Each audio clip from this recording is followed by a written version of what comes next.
મિત્રો, આપ જોઈ રહ્યા છો વડોદરા 24 અવર્સ ન્યૂઝ। હવે જોઈએ અગત્યના સમાચાર।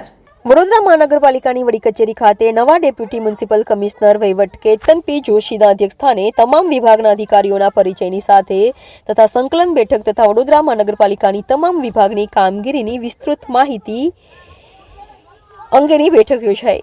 વડોદરા મહાનગરપાલિકાની વડી કચેરી ખાતે નવા ડેપ્યુટી મ્યુનિસિપલ કમિશનર વહીવટ કેતન પી જોશી તેમજ ડેપ્યુટી મ્યુનિસિપલ કમિશનર અર્પિત સાગરના અધ્યક્ષસ્થાને કર્મચારીઓની પરિચય બેઠક તેમજ વડોદરા મહાનગરપાલિકાના તમામ વિભાગોના કામો અંગેની વિસ્તૃત ચર્ચા કરવામાં આવી। નોંધનીય બાબત છે કે તમામ વિભાગના અધિકારીઓ વિશેષ ઉપસ્થિત રહી અને પ્રજાને અગવડતા ન પડે તેવા પ્રાથમિક સુવિધાના મુદ્દે ચર્ચા વિચારણા કરતા હોય છે।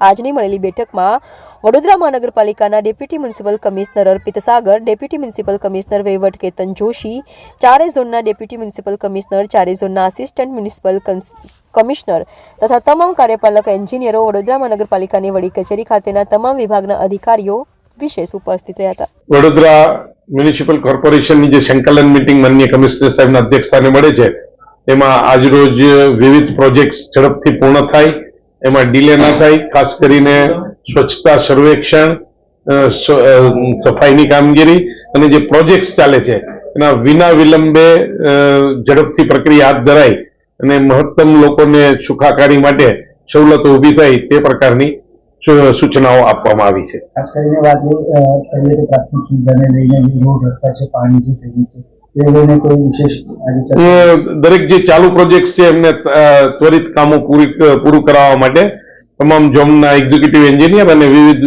રોડ બિલ્ડિંગ પ્રોજેક્ટ્સના એક્ઝિક્યુટિવ એન્જિનિયરને આ અંગે જરૂરી સૂચના આપવામાં આવી છે।